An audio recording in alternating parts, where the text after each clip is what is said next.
एक काला भालू सोसाइटी में घुस आया और बेरहमी से लोगों को मारने लगा, लेकिन मैं बिल्कुल भी नहीं घबराया, बल्कि मैंने खुद अपना दरवाजा खोलकर उसे मुझे मारने का मौका दे दिया। असल में एक हफ्ते पहले ही मैं उस छोटे से गांव में पहुंच गया था जहां काला भालू लोगों की हत्या करने वाला था, और मुझे पहले से पता था कि एक हफ्ते बाद काला भालू सोसाइटी में घुसकर लोगों को बेरहमी से मारने वाला है। इस काले भालू की इंटेलिजेंस बहुत ज्यादा थी, यहाँ तक कि वह इंसानों को धमकाकर अपनी मदद करने के लिए मजबूर कर सकता था। मैंने सोसाइटी से बाहर निकलने की कोशिश की, लेकिन जैसे ही मैं हर बार सोसाइटी के गेट से बाहर कदम रखता, मैं वापस अपने घर में टेलीपोर्ट हो जाता। यहाँ तक कि काले भालू का नाम भी प्रोहिबिटेड वर्ड बन गया था। जैसे ही मैं ये दो शब्द बोलता, मेरी आवाज अपने आप म्यूट हो जाती। मैंने पुलिस को फोन करने की कोशिश की, लेकिन हर बार फोन पर कॉल कनेक्ट न होने का मैसेज आता। जब मदद नहीं मांग सकता था तो मुझे खुद ही अपनी जान बचानी थी। मैंने एक रेनोवेशन कंपनी से कॉन्टैक्ट किया और अपने घर को एक अजय एपोकलिप्स फोर्ट्रेस बनाने की तैयारी शुरू कर दी। सबसे पहले दीवारों और मुख्य दरवाजे पर 20 सेंटीमीटर मोटी स्टील प्लेट्स लगवाई। वेट की प्रॉब्लम को देखते हुए इनके अंदर सॉलिड स्टील नहीं था, बल्कि ऐसी अलॉय कार्बन फाइबर का इस्तेमाल किया गया था जिसे एंटी टैंक कैनन भी पेनिट्रेट नहीं कर सकता था। इसके बाद बारी थी वाटर प्रूफिंग की। काला भालू बहुत इंटेलिजेंट था। अगर उसने कमरे के अंदर पानी भर दिया तो मेरे पास चुपचाप मरने के अलावा कोई रास्ता नहीं बचेगा। इसलिए मैंने पूरे कमरे को सील करवा दिया, और अगर कोई पानी अंदर भर भी दे तो उसे बाहर निकालने के लिए पहले से पाइप्स लगाए गए थे। नॉवल में जू का डायरेक्टर भी काले भालू के साथ मिला हुआ था। नॉवल में बीच बीच में वह लोगों को बहाने से बाहर बुलाकर काले भालू के सामने खाना बनवा देता था। मुझे शक था कि उसने बहुत पहले ही सोसाइटी की लोकेशन तय कर ली थी, इसीलिए रेनोवेशन का सारा सामान सिर्फ रात में ही अंदर लाया जाता था। कंस्ट्रक्शन की स्पीड बनाए रखने के लिए मैंने खास तौर पर कई कंस्ट्रक्शन टीम्स बुला ली,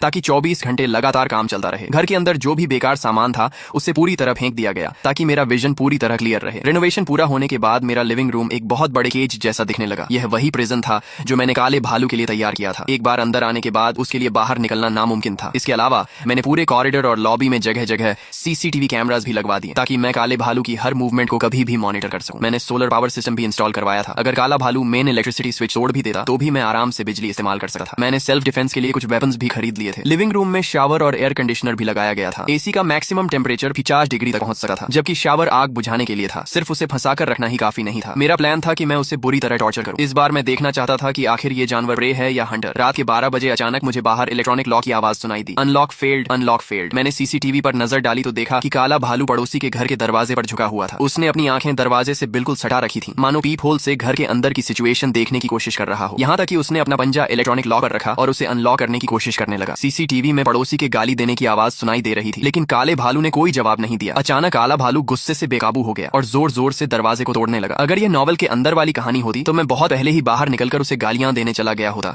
और फिर काले भालू के एक ही वार से मारा जाता। तभी मेरे फोन पर मैसेज नोटिफिकेशन आया, बिल्कुल दरवाजा मत खोलना, बाहर शायद कोई भालू है। वो मुझे बताता भी नहीं, तो भी मुझे पता था क्योंकि सीसीटीवी में मैं सब कुछ साफ देख रहा था। तभी 802 वाले पड़ोसी ने दोबारा मैसेज भेजा, मेरा दरवाजा तो पूरी तरह टूट कर टेढ़ा हो गया है, लगता है अब कभी भी बिखर जाएगा। मैंने देखा था कि कुछ दिन पहले तुम्हारे घर में रेनोवेशन चल रहा था, क्या मैं तुम्हारे घर आकर रीइंफोर्स्ड बैल्कनी में छिप सकता हूँ? ओरिजिनल असिस्टेंट वाली कहानी में 802 वाले पड़ोसी से कांटेक्ट करने वाला कोई सीन नहीं था। लगता है मेरे यहाँ आने की वजह से स्टोरी की घटनाएं बदल गई थी, लेकिन उस आदमी ने मुझे कभी देखा तक नहीं था, तो उसे कैसे पता था कि मेरे घर को रीइंफोर्स किया गया है? मैंने जवाब दिया, सॉरी, बैल्कनी पूरी तरह सील है, तुम अंदर नहीं आ सकते। सामने वाले के चैट में काफी देर तक टाइपिंग दिखाई देता रहा। कुछ देर की खामोशी के बाद अचानक उसका मैसेज आया, तुम सच में घर पर हो। मैं उसके इस मैसेज का मतलब समझ नहीं पाया, लेकिन इस सिचुएशन में मैं कोई सेंट बनकर दूसरों की मदद करने की हिम्मत नहीं कर सकता था। सीसीटीवी में काला भालू शायद अधीर हो चुका था और उसने घूमकर मेरे घर के मेन डोर पर हमला करना शुरू कर दिया, लेकिन मेरे घर का रीइंफोर्स्ड डोर बेहद मजबूत था। कुछ देर तक दरवाजा पीटने के बाद उसने अचानक रुकर अपने एक्शंस बंद कर दिए। अगर यह दरवाजा हिल भी गया होता तो मैं उन लोन कंपनीज का एहसान कैसे चुका पाता जो मेरे घर के पास से गुजर रही थी। अचानक मेरे फोन पर फिर से मैसेज नोटिफिकेशन आई। ओनर ग्रुप में लोग शिकायत करने लगे, कौन है? रात के इस समय इतना शोर क्यों कर रहे हो? दरवाजा खोलने से मर जाओगे क्या? ऐसे ही चलता रहा तो मैं प्रॉपर्टी मैनेजमेंट को बुला लूंगा। सोने भी नहीं दोगे क्या? फिर किसी ने प्रॉपर्टी मैनेजमेंट को टैग किया, थोड़ा वेट करो। काला भालू जब मेरे घर के मेन डोर को हिला तक नहीं पाया तो ऐसा लगा जैसे उसने हार मान ली हो और वह दूसरी दिशा में जाने लगा। अरे, प्रॉपर्टी मैनेजमेंट ने सच में बहुत जल्दी प्रॉब्लम सॉल्व कर दी। अभी तक तो इतना शोर था और अब एकदम आवाज बंद हो गई। लगता है मेंटेनेंस फीस बेकार नहीं गई। लेकिन इस बार प्रॉपर्टी मैनेजमेंट की तरफ से काफी देर तक कोई रिप्लाई नहीं आया। जब सभी को लगा कि अब सब ठीक है, तभी अचानक प्रॉपर्टी मैनेजमेंट ने ग्रुप में फोटोज भेजना शुरू कर दिया। उन फोटोज का कोई पैटर्न नहीं था। कुछ फोटोज में दीवारें थीं, कुछ में कॉरिडोर था। लगातार फोटोज आने की वजह से ग्रुप में नोटिफिकेशंस लगातार बजने लगी। साला, रात में सोता नहीं है क्या? मरने का शौक है क्या? कल मैं तुम्हारी कंप्लेंट जरूर करूंगा और तुम्हें यहाँ से निकलवा दूंगा। तभी प्रॉपर्टी मैनेजमेंट की तरफ से ग्रुप में एक और मैसेज आया। फोटो में वह पूरा खून से लथपथ था और उसका शरीर एक बेहद अजीब पोजीशन में मुड़ा हुआ था, मानो उसे जबरदस्ती 2 हिस्सों में मोड़ दिया गया हो। यह देखते ही ग्रुप में हंगामा मच गया। तू बेवकूफ है क्या? रात में ऐसी डरावनी फोटो भेजकर लोगों को डरा रहा है। सच में तेरे दिमाग में प्रॉब्लम है। अगली बार मेंटेनेंस फीस भरने से पहले मैं कसम खाता हूँ कि नहीं भरूंगा। मैं चुपचाप उनकी आपस में लड़ाई देखता रहा। लेकिन अजीब बात यह थी कि 802 वाला पड़ोसी, जिसने शुरुआत में में ही मुझे काले भालू के बारे में वार्न किया था, अब अचानक बिल्कुल चुप था। बहुत अजीब था, बहुत ही अजीब। तभी 802 वाले पड़ोसी ने मुझे फिर से मैसेज किया, प्लीज अपना दरवाजा खोल दो, काला भालू अभी यहाँ नहीं है, मुझे डर है कि वह वापस आ जाएगा। तुमने ग्रुप के मैसेजेस भी देखे हैं, प्लीज दरवाजा खोल दो। मुझे समझ नहीं आ रहा था कि अगर उसे काले भालू के बारे में पता था तो वह ग्रुप में इसके बारे में क्यों नहीं बता रहा था। वह लगातार काले भालू की टेरिफाइंग नेचर पर जोर दे रहा था, लेकिन उसका एकमात्र मकसद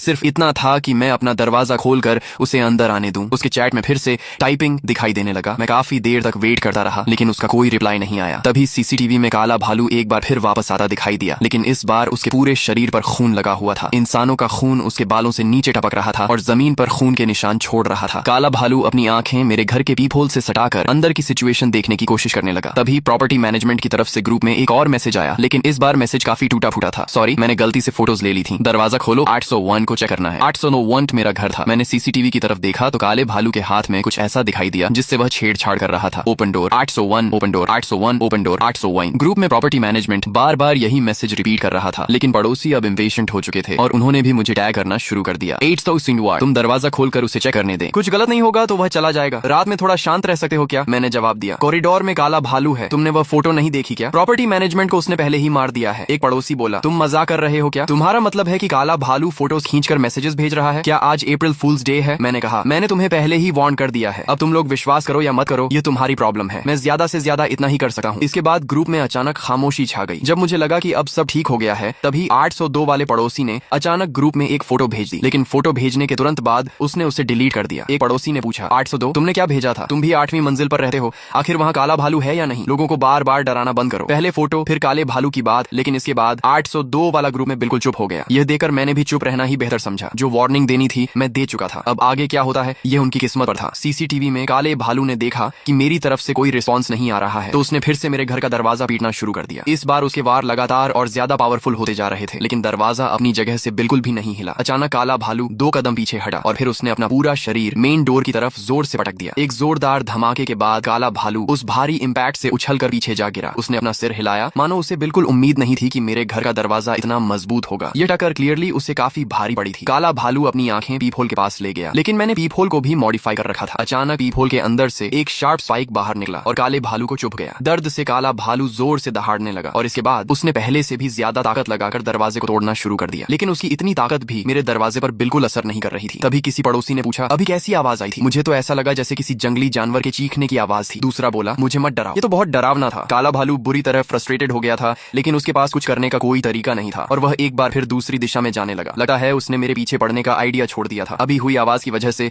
ग्रुप में एक बार फिर जोरदार डिस्कशन शुरू हो गया। आडम एक में आखिर हुआ क्या है? मैंने अभी एक जोरदार दहाड़ सुनी। कहीं सच में कोई भालू तो नहीं है? मैंने तुम लोगों को पहले ही बताया था, लेकिन तुम लोगों ने विश्वास नहीं किया। भालू मेरी तरफ से चला गया है, अब मुझे भी नहीं पता कि वह कहाँ गया। तो कर क्या रहे हो? जल्दी से पुलिस को कॉल करो। अरे ये तो बिल्कुल नया कॉन्वर्सेशन है, मैंने पहले ही इसका अंदाजा लगा लिया था, लेकिन पुलिस को कॉल किया ही नहीं जा सकता था। ये बहुत अजीब है। मैसेजेस तो भेजे जा सकते हैं, लेकिन फोन कॉल बिल्कुल नहीं हो रही। सब लोग पैनिक मत करो, मेरा एक दोस्त पुलिस में है, कॉल नहीं हो रही, लेकिन मैंने उसे मैसेज कर दिया है, वह थोड़ी देर में लोगों को लेकर यहाँ आ जाएगा। सब लोग बस 20 मिनट टिके रहो। ये 802 वाला बहुत सस्पिशियस था। उसने सबसे पहले काले भालू को देखा था, फिर भी उसने एक शब्द तक नहीं कहा और अब अचानक सामने आकर ऐसे बोल रहा था जैसे सभी को शांत करने की कोशिश कर रहा हो। 802, तुमने सबसे पहले काले भालू को देखा था, फिर तुमने उस समय कुछ क्यों नहीं कहा? मैंने सीधे सवाल उठा दिया और सोचा कि ग्रुप की पब्लिक ओपिनियन का दबाव बनाकर उससे सच्चाई निकलवाऊं। मुझे नहीं पता तुम किस बारे में बात कर रहे हो, बस ग्रुप में सभी को हेल्प की जरूरत थी, इसलिए मैंने पुलिस को इन्फॉर्म करने की कोशिश की। हाँ, 802 ने तो कुछ कहा ही नहीं, उल्टा तुम कभी काले भालू की बात करते हो और कभी हत्या की। लगता है सच में तुम्हें बीच में नहीं पड़ना चाहिए था। कुछ फायदा तो मिला नहीं, उल्टा खुद ही बदनाम हो गए। तभी 201 वाले ने एक अजीब मैसेज भेजा, मैं दरवाजा खोल रहा हूँ, सब कुछ ठीक है। 201 का मैसेज बिल्कुल वैसा ही था जैसा प्रॉपर्टी मैनेजमेंट वाले के मरने के बाद आया था। लगता है 201 वाला भी मारा जा चुका था। देखा, मैंने कहा था ना कि कोई प्रॉब्लम नहीं है, बस 801 ही बेवजह लोगों को भड़का रहा है। मुझे तो लगता है इसका इंटेंशन ही सही नहीं है, ये चाहता है कि हम सब बाहर निकले। हाँ, कौन सा काला भालू? मुझे तो लगता है ये सब 801 ही चाल है। 802 पर शक करने वाला खुद ही असली चोर निकला। आखिर इंसान का दिल ही सबसे ज्यादा खतरनाक होता है। थोड़ी देर बाद जब इनका सामना काले भालू से होगा तब सब अपने आप शांत हो जाएंगे। तभी 802 ने मुझे प्राइवेट मैसेज भेजा, प्लीज मेरी मदद करो और दरवाजा खोल दो, मैं तुमसे रिक्वेस्ट करता हूँ, मैं सच में अब और नहीं झेल सका। मैंने उसकी बात पर कोई ध्यान नहीं दिया और अपना ध्यान वापस सीसीटीवी की तरफ कर लिया। काला भालू एक बार फिर वापस आ चुका था। उसकी रिवेंज लेने की इच्छा बहुत ज्यादा थी। मेरे घर से लगातार कई बार नुकसान उठाने के बाद वह मुझे इतनी आसानी से छोड़ने वाला नहीं था। अचानक वह फिर से सीसीटीवी की रेंज से बाहर चला गया, लेकिन जैसे ही मैंने खिड़की की तरफ देखा, वहां मुझे एक बहुत बड़ी ब्लैक शैडो दिखाई दी। काला भालू मेरे घर की खिड़की तक पहुंच चुका था। ये पहली बार था जब मेरा और उसका सीधा आमना सामना हुआ था। वह खिड़की के पार से मेरा चेहरा साफ नहीं देख पा रहा था और गुस्से में खिड़की पर जोर जोर से पंजे मारने लगा। वहीं मैंने कुर्सी खींचकर वहां रखी और बैठ गया। ऊपर बैठकर मैं आराम से कोक पीते हुए उसे देख रहा था। काला भालू मुझे इस तरह आराम से बैठे देखकर गुस्से में जोर जोर से दहाड़ने लगा। मैंने कहा और जोर से चिल्ला, खाना नहीं खाया क्या? खिड़की के ग्लास की साउंड प्रूफिंग काफी अच्छी थी, लेकिन ऐसा लग रहा था कि वह मेरे लिप्स देकर मेरी बात समझ पा रहा था। खिड़की पर उसके वार लगातार और ज्यादा पावरफुल होते जा रहे थे। तभी अचानक पूरे घर में अंधेरा छा गया। किसी ने मेन बिजली का स्विच ही बंद कर दिया था। ग्रुप में फिर से हलचल शुरू हो गई। क्या हुआ? तुम लोगों के यहाँ भी बिजली चली गई क्या? मेरे यहाँ भी बिजली चली गई। क्या मेन स्विच फिर से ट्रिप हो गया? जल्दी से प्रॉपर्टी मैनेजमेंट को इन्फॉर्म करो। प्रॉपर्टी मैनेजमेंट को किस लिए रखा है? ग्रुप में डिस्कशन लगातार बढ़ता जा रहा था, लेकिन मैंने सीधे अपना सेल्फ पावर जनरेशन सिस्टम चालू कर दिया। अच्छा हुआ, मैंने पहले ही अपना सेल्फ पावर जनरेशन सिस्टम लगा रखा था, इसलिए बिजली जाने की मुझे बिल्कुल चिंता नहीं थी। 101 की ओर, तुम्हारे घर में अभी भी बिजली क्यों है? भले ही वह मेरे पड़ोस में रहता था, लेकिन उसे मेरे घर के बेडरूम का नजारा दिखाई नहीं दे सकता था जब तक कि वह बाहर से पूरी बिल्डिंग को ऑब्जर्व न कर रहा हो। मुझे तुरंत समझ आ गया कि 802 वाला इस समय अपने घर के अंदर बिल्कुल नहीं था। वह बाहर से पूरी बिल्डिंग को ऑब्जर्व कर रहा था। पूरी बिल्डिंग में सिर्फ मेरे घर की लाइट्स जल रही थी। नॉवल में इस आदमी का कोई डिस्क्रिप्शन नहीं था। लगता है मेरे आने की वजह से एक के बाद एक बटरफ्लाई इफेक्ट पैदा हो रहे थे। अचानक मेरे दिमाग में आया कि शायद यह आदमी जू का डायरेक्टर ही हो सकता है। इस समय बिल्डिंग के बाहर से पूरी सिचुएशन को ऑब्जर्व करने वाला शायद वही हो सकता था। तभी ग्रुप में एक आदमी बोला, मैंने कहा था ना कि 801 में जरूर कुछ प्रॉब्लम है। वह हमें बाहर निकालकर खुद चोरी करना चाहता है। बोल क्यों नहीं रहे हो? क्या मेरी बात सही निकली? अगर इतनी ही हिम्मत है तो बाहर आओ, आमने सामने देखते हैं। मैंने फिर भी उसे इग्नोर करना चुना, लेकिन तभी अचानक एलिवेटर का दरवाजा खुल गया। एलिवेटर के अंदर से एक येलो हेयर्ड लड़का हाथ में फोन लिए बाहर निकला। 801 मरने का नाटक मत करो, मैं तुम्हारे घर के दरवाजे के सामने ही हूँ। अगर इतनी हिम्मत है तो दरवाजा खोलो। रात के समय किसी को सोने नहीं देते। क्या तुम्हें सच में लगता है कि कोई तुम्हें सबक नहीं सिखा सकता? सीसीटीवी के जरिए मैंने देखा कि शायद वह लाइव स्ट्रीमिंग कर रहा था। कुछ ही देर बाद मेरे फोन पर एक और मैसेज आया। 721 ने अपनी लाइव स्ट्रीम शेयर की थी। मैंने उसे ओपन किया तो वह मेरे घर के दरवाजे के सामने ही लाइव कर रहा था। लाइव के टॉप लेफ्ट कॉर्नर पर साफ लिखा था, अजीब पड़ोसी को सबक सिखाओ। वह लाइव में बोल रहा था, ब्रदर्स मेरा पड़ोसी सोता भी नहीं है और ग्रुप में बोल रहा है कि यहाँ काला भालू है। मुझे तो लगता है ये पागल है, और अगर सच में काला भालू है भी तो मुझे कोई डर नहीं है। ब्रदर्स थोड़े गिफ्ट्स भेजो, मैं अभी इसे सबक सिखाता हूँ। वह फोन हाथ में लेकर मेरे दरवाजे के सामने आया और दरवाजे पर 2 बार लात मारी। अगर हिम्मत है तो दरवाजा खोलो, अंदर छिपकर कायर मत बनो। मैंने ग्रुप चैट में उसे एक बार वार्न किया, क्योंकि काला भालू इस समय मेरे घर की बैल्कनी से गायब हो चुका था और बहुत जल्द वापस अंदर आने वाला था, लेकिन वह फिर भी लगातार दरवाजा पीटते हुए चिल्लाता रहा, बाहर आने से डरते हो क्या तुम जैसे कायर? देखता हूँ कितने दिन अंदर छिपकर रह सकते हो। आगे से याद रखना कि मेरे सामने हमेशा सिर झुकाकर रहना। उसके फनी एक्सप्रेशंस देकर मैं हंस पड़ा। मेरे पास इस समय जितना सामान और सप्लाईज थे, उनके सहारे मैं कम से कम 6 महीने तक अंदर आराम से छिपकर रह सकता था। उधर लाइव स्ट्रीम में येलो हेयर्ड लड़का लगातार मेरी शिकायतें कर रहा था और खुद को लोगों की भलाई करने वाला बता रहा था, मानो वही जस्टिस का इनकारनेशन हो। तभी अचानक उसके पीछे एक बहुत बड़ी ब्लैक शैडो दिखाई दी। येलो हेयर्ड लड़के ने पीछे मुड़कर देखा और उसकी आंखों के सामने करीब 2 मीटर लंबा काला भालू खड़ा था। काले भालू ने सामने से ही एक जोरदार पंजा मारा और वह दूर जा गिरा। फक, सच में काला भालू है। मैं तो अभी 8वीं मंजिल पर तमाशा देखने जाने वाला था। अच्छा हुआ बाहर नहीं निकला। पुलिस कब आएगी? बहुत डरावना है। अभी अभी मैंने दूसरी पैंट्स बदली थी और फिर गीली हो गई। येलो हेयर्ड लड़का ऑब्वियसली बच नहीं पाया। काले भालू के वार से दूर जाकर गिरते ही वह बेहोश हो गया। अब रात के समय ग्रुप में लोग लगातार 802 को टैग करने लगे। 802, तुम्हारा पुलिस वाला दोस्त कब आएगा? उससे बोलना कि हथियार लेकर आए। हाँ, जल्दी से उसे कॉल करके आने के लिए बोलो। लेकिन इसी समय 802 ने मुझे प्राइवेट मैसेज भेजा, मेरा दोस्त पहुंच गया है, तुम चलोगे? अगर जाना है तो अभी बाहर आ जाओ। मैं उसे बोलकर तुम्हें भी अपने साथ ले जाने के लिए कह दूंगा। उसकी कहीं किसी भी बात पर मुझे बिल्कुल विश्वास नहीं था। असल जिंदगी में भी कोई बिना किसी मतलब के इतनी आसानी से मदद नहीं करता, तो ऐसी सिचुएशन में तो बिल्कुल नहीं। मैंने उसे कोई जवाब नहीं दिया, फिर भी वह बार बार मुझे मैसेजेस भेजता रहा। उसमें तो किसी चिपकू लवर से भी ज्यादा पेशेंस था। अगर वह मुझे धोखा देने की कोशिश नहीं कर रहा था तो फिर शायद मुझे मारने की कोशिश कर रहा था। तभी मैंने सीसीटीवी देखा तो अचानक कैमरा थोड़ा हिलता हुआ दिखाई दिया। 102 के घर का मेन डोर खुला और उसके घर के अंदर से एक दूसरा काला भालू बाहर निकल आया। अच्छा हुआ, मैंने उसकी बात पर विश्वास नहीं किया। मुझे शुरुआत से ही पता था कि यहाँ जरूर कुछ गड़बड़ है। ये काला भालू पहले वाले की तुलना में काफी छोटा था, लेकिन उसकी एक्सप्रेशंस और मूवमेंट्स बिल्कुल इंसानों जैसी थी। कहीं यह भालू सच में इंसानों की तरह इंटेलिजेंट तो नहीं हो गया? दोनों काले भालू कॉरिडोर में गायब हो गए। कुछ ही देर बाद मुझे अलग अलग मॉन्स्टर्स की चीखें और काले भालुओं की दहाड़ें सुनाई देने लगी। ज्यादा समय नहीं बीता था कि दोनों काले भालू फिर से मेरे घर के दरवाजे के सामने लौट आए। लगता है जिन लोगों ने 802 की बात पर विश्वास करके दरवाजे खोले थे, उन सभी को मार दिया गया था। दोनों भालुओं के बाल भी लाल खून से सने हुए थे। साफ था कि उन्होंने अभी काफी लोगों को मार डाला था। दोनों काले भालू आपस में धीरे धीरे बात कर रहे थे। साफ दिखाई दे रहा था कि वे मुझे छोड़ना नहीं चाहते थे, लेकिन यह तो मेरे लिए भी बिल्कुल सही था। मैं तो इसी बात से परेशान था कि वे मेरे पास क्यों नहीं आ रहे थे। इस बार मैं देखना चाहता था कि आखिर तुम हंटर हो या प्रे। यह कमरा शुरू से ही काले भालू के लिए तैयार किया गया था। मेरा प्लान था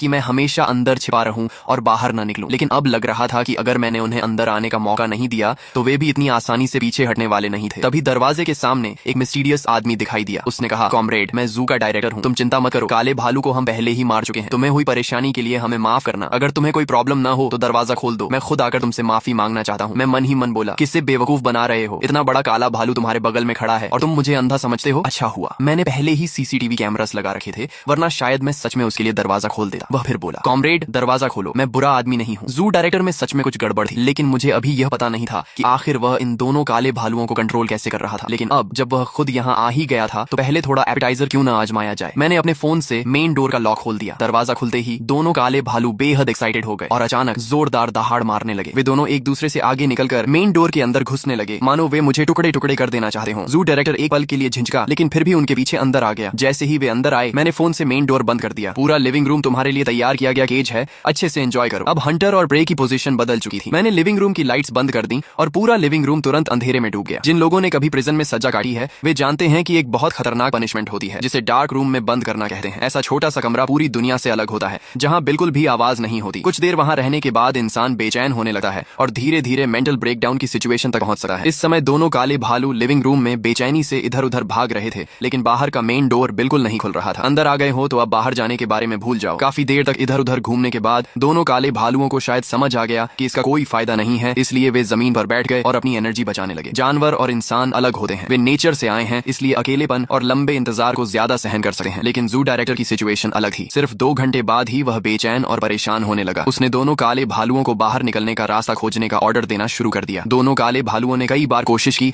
लेकिन हर बार उन्हें कुछ हासिल नहीं हुआ। जू डायरेक्टर ने उन्हें फिर से आदेश दिया। तभी बड़ा काला भालू अचानक इंपेशेंट हो गया और उसने जू डायरेक्टर को एक जोरदार पंजा मारकर दूर फेंक दिया। मुझे पहले लगा था कि जू डायरेक्टर शायद इन दोनों को कंट्रोल कर सकता है, लेकिन उम्मीद नहीं थी कि वह खुद ही एक बड़ा क्लाउन निकलेगा। जू डायरेक्टर जमीन पर पड़ा था और कुछ बार हिलने के बाद बिल्कुल शांत हो गया। उस एक पंजे ने उसके शरीर को बुरी तरह मोड़ दिया था। शायद यही कहते हैं कि अपने किए की सजा खुद भुगतनी पड़ती है। मैंने एसी चालू करके टेम्परेचर 50 डिग्री पर सेट कर दिया। लिविंग रूम में तुरंत लगातार गर्म हवा भरने लगी। दोनों काले भालुओं को कुछ गड़बड़ महसूस हुई और वे बेचैनी से इधर उधर देखने लगे। आधे घंटे बाद कमरे का टेम्परेचर 45 डिग्री तक पहुंच चुका था और लगातार बढ़ रहा था। गर्मी से परेशान होकर दोनों काले भालू मेन डोर पर हमला करने लगे, लेकिन इसका कोई फायदा नहीं हुआ। कुछ ही देर में कमरे का टेम्परेचर 50 डिग्री तक पहुंच गया और दोनों काले भालू भी पूरी तरह थक चुके थे। मैंने जानबूझकर शावर चालू कर दिया। पानी तेजी से नीचे गिरने लगा और उन्हें ऐसा लगा जैसे उन्हें बचने का कोई रास्ता मिल गया हो, लेकिन उन्हें यह पता नहीं था कि हर बार पानी गिरने के साथ कमरे का टेम्परेचर और भी बढ़ रहा था। अब तुम्हें अच्छी तरह पता चलेगा कि रोस्ट होने का एहसास कैसा होता है। मैंने लिविंग रूम में इलेक्ट्रिसिटी चालू कर दी। इस समय पूरा लिविंग रूम पानी से भरा हुआ था। एक पल में 220 वोल्ट का इलेक्ट्रिक करंट पूरे काले भालू के शरीर में दौड़ गया। गुड बाय केल भालू। जानवर आखिरकार सिर्फ प्रे ही होते हैं। 1 घंटे बाद पुलिस सोसाइटी में पहुंची और दोनों काले भालुओं को अपने साथ ले गई। इसके बाद मेरी जिंदगी भी फिर से पहले जैसी शांत हो गई, लेकिन अचानक मेरी आंखों के सामने फिर से एक सीन दिखाई दिया। अगले सिनेरियो में प्रवेश होने में 23 और 9 मिनट बाकी। मैं चौंक गया। ये क्या है? काउंटडाउन ये अभी भी चल क्यों रहा है? 23 घंटे 39 मिनट। तभी वह ठंडी आवाज मेरे दिमाग में गूंज उठी और मुझे याद दिलाया कि यह सिर्फ पहले डंजन का अंत था, जबकि अगला हॉरर पहले ही मेरी तरफ बढ़ रहा था। ये कैसी बेकार गेम है, एक सांस लेने तक का मौका नहीं देती। सच में इंसान को पूरी तरह कॉर्नर में धकेलने पर तुली हुई है। मेरे पास दुखी होकर बैठने का समय नहीं था। इस अजीब दुनिया में रुक जाना ही मौत के बराबर था। मैंने मॉप उठाया और लिविंग रूम में जमा पानी और खून के निशानों को साफ करना शुरू कर दिया। पानी मेरे पहले से लगाए गए ड्रेनेज पाइप के जरिए धीरे धीरे बाहर निकल रहा था। इन टाइल्स को कम से कम 3 बार स्क्रब करना पड़ेगा। पूरे कमरे में इस जानवर की बदबू फैल गई है। सच में बहुत डिस्गस्टिंग है। काम करते हुए मैं तेजी से अपने दिमाग में कैलकुलेशंस करने लगा। पहले डंजन में टेस्ट था कि मेन डोर कितना मजबूत है, तो दूसरे डंजन में क्या होगा? क्या इससे भी ज्यादा खतरनाक मॉन्स्टर आएगा या किसी तरह की एक्सट्रीम वेदर डिजास्टर? अगर अगली बार एक्सट्रीम कोल्ड वेदर आया तो क्या मेरा एसी हीटिंग मोड पर्याप्त होगा? मुझे स्टोरेज रूम में जाकर ब्लैंकेट्स भी चेक करने पड़ेंगे। मैं खिड़की के पास गया और बाहर अंधेरी सोसाइटी की तरफ देखा। स्ट्रीट लाइट्स हल्की हल्की फ्लिकर कर रही थीं। जो पड़ोसी बच गए थे शायद वे अपने ब्लैंकेट्स के अंदर डर से कांपते हुए छिपे हुए थे, लेकिन मेरे अंदर कोई हीरो या सेवियर बनने का प्राइड नहीं था, क्योंकि मैं अच्छी तरह जानता था कि हम सभी बस एक बंद जाल में फंसे हुए छोटे कीड़ों की तरह हैं। अगली बार जो भी आए मुझे हर हाल में जिंदा रहना है। कोई भी मेरी जान नहीं ले सका। मैंने आखिरी बार जनरेटर और अपने सप्लाईज को चेक किया। फ्यूल अभी भी काफी था और पानी भी पर्याप्त मात्रा में मौजूद था। मैंने मेन लाइट्स बंद की और बेड पर लेट गया। मेरी नजर लगातार उस काउंटडाउन पर थी और मैं चुपचाप अगले मुकाबले के शुरू होने का इंतजार करने लगा। काउंटडाउन हर मिनट और हर सेकंड के साथ कम होता जा रहा था। मैं बेड पर लेटा हुआ था, लेकिन करवटें बदलने के बावजूद मुझे नींद नहीं आ रही थी। फोन की स्क्रीन बार बार लाइट अप हो रही थी। ओनर ग्रुप में लगातार मैसेजेस आ रहे थे। काला भालू मर चुका था, लेकिन लोगों का डर अभी भी खत्म नहीं हुआ था। सभी लोग ग्रुप में अभी हुई भयानक घटना को लेकर लगातार डिस्कशन कर रहे थे। कई लोग अपने मारे गए फैमिली मेंबर्स के लिए शोक मना रहे थे। किसी ने मुझे टैग करके लिखा, T211, अगर तुम्हारे घर में अभी भी बिजली है तो क्या तुम थोड़ी इलेक्ट्रिसिटी हमारे घर भी दे सकते हो? मेरी माँ का हार्ट कमजोर है और उनका ऑक्सीजन मशीन बिजली न होने की वजह से बंद हो गया है। दूसरे ने कहा, हाँ तुम्हारे घर की रेनोवेशन इतनी अच्छी हुई है, जरूर तुम्हारे पास खाना भी होगा। मेरी बेटी भूख से लगातार रो रही है। इन मैसेजेस को देखकर मैंने ठंडी हंसी हंसी और कोई रिप्लाई नहीं दिया। अब इन्हें मेरी मदद याद आ रही थी। जब थोड़ी देर पहले ये लोग मुझे पागल कह रहे थे और मुझ पर चोरी करने का आरोप लगा रहे थे, तब इतनी पोलाइटली बात क्यों नहीं कर रहे थे? तभी अचानक वह आदमी जो अब तक बिल्कुल चुप था, काउंटडाउन 0 होने के उस मोमेंट पर मुझे कोई जोरदार धमाका सुनाई नहीं दिया, बल्कि पूरी दुनिया एक अजीब सी खामोशी में डूब गई। मैं खिड़की के पास गया और सामने का नजारा देखकर मेरी सांस अटक गई। अभी अभी तक गर्म और उमस भरी बारिश वाली रात अचानक गायब हो चुकी थी और उसकी जगह आसमान से लगातार रुई जैसे बड़े बड़े बर्फ के टुकड़े गिर रहे थे। बहुत ठंड है, टेम्परेचर इतनी तेजी से नीचे जा रहा है। 5 मिनट भी नहीं हुए थे कि खिड़की पर मोटी बर्फ जमने लगी। बाहर का टेम्परेचर आंखों के सामने तेजी से गिर रहा था, सीधे 30 डिग्री से नीचे गिरकर 20 डिग्री तक पहुंच गया था और अभी भी लगातार कम हो रहा था। ओनर ग्रुप में पूरी तरह हड़कंप मच गया। बचाओ, मेरे घर की वाटर पाइप्स जमकर फट गई हैं। अचानक स्नो कैसे गिरने लगी? बहुत ठंड है, सच में बहुत ठंड है। हीटिंग सिस्टम बिल्कुल काम नहीं कर रहा। प्रॉपर्टी मैनेजमेंट कहाँ है? प्रॉपर्टी मैनेजमेंट वाले कहाँ मर गए? मैंने तुरंत घर का सेंट्रल एसी चालू किया और टेम्परेचर को मैक्सिमम पर कर दिया। अच्छा हुआ कि पहले वॉल्स को रीइंफोर्स करते समय मैंने 20 सेंटीमीटर मोटी इंसुलेशन लेयर भी लगवाई थी, इसलिए फिलहाल घर के अंदर टेम्परेचर ठीक ठाक गर्म था। अच्छा हुआ मैंने एक्सट्रीम वेदर की पॉसिबिलिटी का अंदाजा पहले ही लगा लिया था। ये अलॉय कार्बन फाइबर वाली वॉल्स सच में कमाल की हीट इंसुलेशन देती है। मैं स्टोरेज रूम से एक मोटी डाउन जैकेट निकाल कर पहन लिया और फिर बैकअप पावर सप्लाई को चेक किया। कुछ तो गड़बड़ है, ये स्नो कुछ ज्यादा ही अजीब है। मैंने ध्यान से देखा तो उन स्नोफ्लेक्स का बिहेवियर ऐसा था जैसे वे मेरी जान की तरह खिड़की की छोटी छोटी गैप से अंदर घुसने की कोशिश कर रहे हों। भले ही मैंने पूरे घर को सील कर रखा था, फिर भी हड्डियां जमा देने वाली ठंड अंदर तक महसूस हो रही थी। तभी कॉरिडोर से भारी कदमों की आवाज सुनाई दी। ये काले भालू जैसे किसी जानवर के दौड़ने की आवाज नहीं थी, बल्कि ऐसा लग रहा था जैसे कोई कठोर चीज जमीन पर घिसटे हुए आगे बढ़ रही हो। आ गया,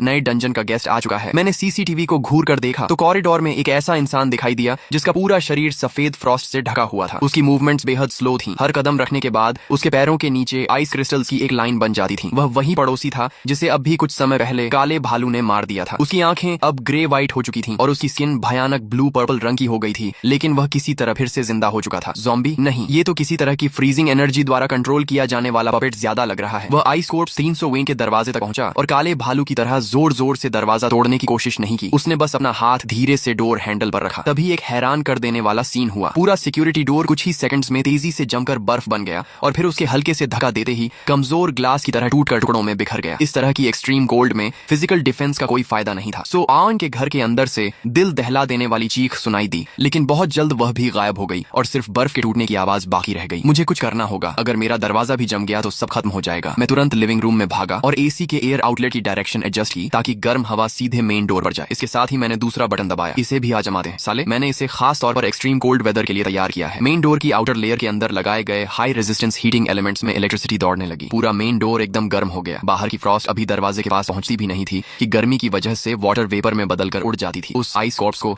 शायद मेरी तरफ से आ रही गर्मी का एहसास हो गया। वह धीरे धीरे अपना सिर घुमाकर अपनी खाली आंखों से मेरे सीसीटीवी कैमरा की तरफ देखने लगा। आजा देखते हैं पहले कौन जमता है, तुम्हारी बर्फ या मेरी गर्मी। डोर के बाहर खड़ा आइस कॉर्प्स मेन डोर की हाई टेम्परेचर को महसूस करके शायद थोड़ा डर गया। कुछ देर वहां घूमने के बाद वह अचानक मुड़ा और एलिवेटर की तरफ चला गया। मैं अभी राहत की सांस भी नहीं ले पाया था कि अचानक फिर से दरवाजे पर नॉकिंग होने लगी, लेकिन इस बार वह किसी इंसान की उंगलियों से धीरे धीरे दरवाजा खटखटाने की आवाज थी। लीचिंग लीचिंग, क्या तुम अंदर हो? प्लीज दरवाजा खोल दो, मेरी बेटी बहुत। मैंने पीप होल से बाहर देखा। वह 502 वाली यंग मदर थी। वह अपनी बेटी को गोद में लेकर सिकुड़कर खड़ी थी। उसकी आईब्राउज पूरी तरह फ्रॉस्ट से ढकी थी और उसके लिप्स ठंड से पर्पल पड़ चुके थे। नॉवेल में यह वही